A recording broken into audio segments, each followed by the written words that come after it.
ડભોઈ નગરપાલિકા હદ વિસ્તારની અંદર સિનોર 4 રસ્તા પાસે 2 દિવસ પૂર્વે પીવાના પાણીની પાઇપલાઇનની અંદર ભારે ભંગાણ સર્જાયું હતું। પાલિકા પ્રમુખ બીરેન શાહને જાણ થતાં તાત્કાલિક ધોરણે પાણીની પાઇપ રિપેર કરવા માટેની સૂચના આપવામાં આવી હતી। મીડિયામાં અહેવાલ પ્રસિદ્ધ થતાં નગરપાલિકા ચીફ ઓફિસર અને પ્રમુખ દ્વારા યુદ્ધના ધોરણે પાઇપલાઇનનું રિપેરિંગ કામ શરૂ કરાવી વિસ્તારના લોકોને પાણીની હાલાકી ન પડે તે માટે કાર્યવાહી હાથ ધરવામાં આવી હતી।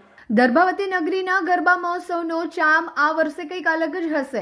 ડભોઈ દર્ભાવતી ખાતે ધારાસભ્ય શૈલેષભાઈ મહેતા સતત 6થા વર્ષે ગરબા મહોત્સવનું આયોજન શરૂ કરી દીધું છે।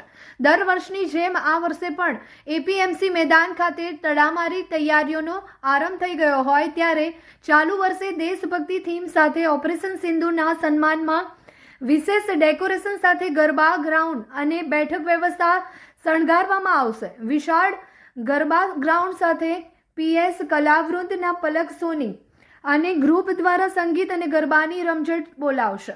આગામી 22 તારીખથી શરૂ થતા આદ્યાશક્તિના નવલા નોરતામાં ખેલૈયાઓ મન મૂકીને ગરબે રમશે ત્યારે તેમની સુવિધાને ધ્યાનમાં રાખીને વિશેષ આયોજન કરવામાં આવી રહ્યું છે।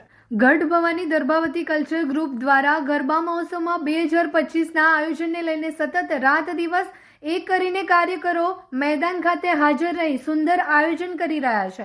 ધારાસભ્ય શૈલેષભાઈ મહેતાના માર્ગદર્શન હેઠળ આ વર્ષે પણ તિલક પ્રથા જે દર્ભાવતીથી નીકળી સમગ્ર ગુજરાત અનુસરી રહ્યું છે તે પણ ચાલુ વર્ષે યુવકોને તિલક લગાવી ટ્રેડિશનલ વસ્ત્ર પહેરીને જ આવવાનો રહેશે તેવો આગ્રહ રાખ્યો છે। ચાલુ વર્ષે નવરાત્રી મહોત્સવ 11 દિવસની હોય અને ખેલૈયા સુંદર રીતે ભાગ લઈ શકે તેવું આયોજન આયોજક મંડળ દ્વારા પ્રમુખ ધારાસભ્ય શૈલેષ મહેતાની આગેવાનીમાં કરવામાં આવી રહ્યું છે। ધારાસભ્ય શ્રી શૈલેષભાઈ મહેતા ઉર્ફે સોટ્ટા જે છેલ્લા 5 વર્ષથી માં ગઢ ભવાની દર્ભાવતી કલ્ચરલ ગ્રુપના પ્રમુખ તરીકે ડભોઈમાં એક નવરાત્રિનું સરસ આયોજન કરી રહ્યા છે તેના ભાગરૂપે આ 6થા વર્ષે પણ એક વિશેષ આયોજન કરવાનો નવરાત્રિમાં મોકો મળ્યો છે। ધારાસભ્યશ્રીના સતત પ્રયત્નો એવા રહ્યા છે કે દર્ભાવતી વિધાનસભાના એટલે કે ડભોઈ શહેર અથવા ડભોઈ તાલુકાના તમામ લોકોને કંઈક સારી વિશેષ નવરાત્રિમાં ગરબા રમવા હોય, બેઠક વ્યવસ્થામાં હોય, દર વર્ષે કંઈક નવું જોવા મળે એવી જ રીતે આ વર્ષે પણ કંઈક નવો કરવાનો પ્રયાસ કરવામાં આવી રહ્યો છે।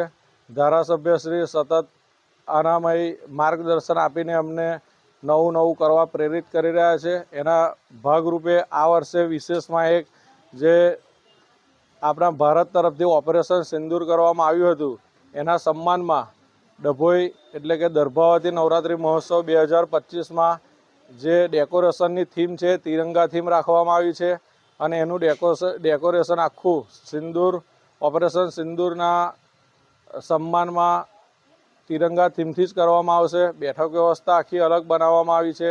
ગ્રાઉન્ડ કમિટી દ્વારા સરસ ગરબા ખેલૈયાઓને તકલીફ કોઈ પણ પ્રકારની ના પડે એવી રીતે મહેનત કરીને બનાવવામાં આવી રહ્યું છે, આપ જોઈ શકો છો। તેમજ ધારાસભ્યશ્રી તમામ ડભોઈ વિધાનસભાના શહેર હોય કે તાલુકાના તમામને ગરબા રમવા માટે આવકારે છે। સૌ કોઈ 22 તારીખથી 2 ઓક્ટોબર સુધી એટલે કે ડભોઈમાં 11 દિવસ સુધી ગરબા થવાના છે।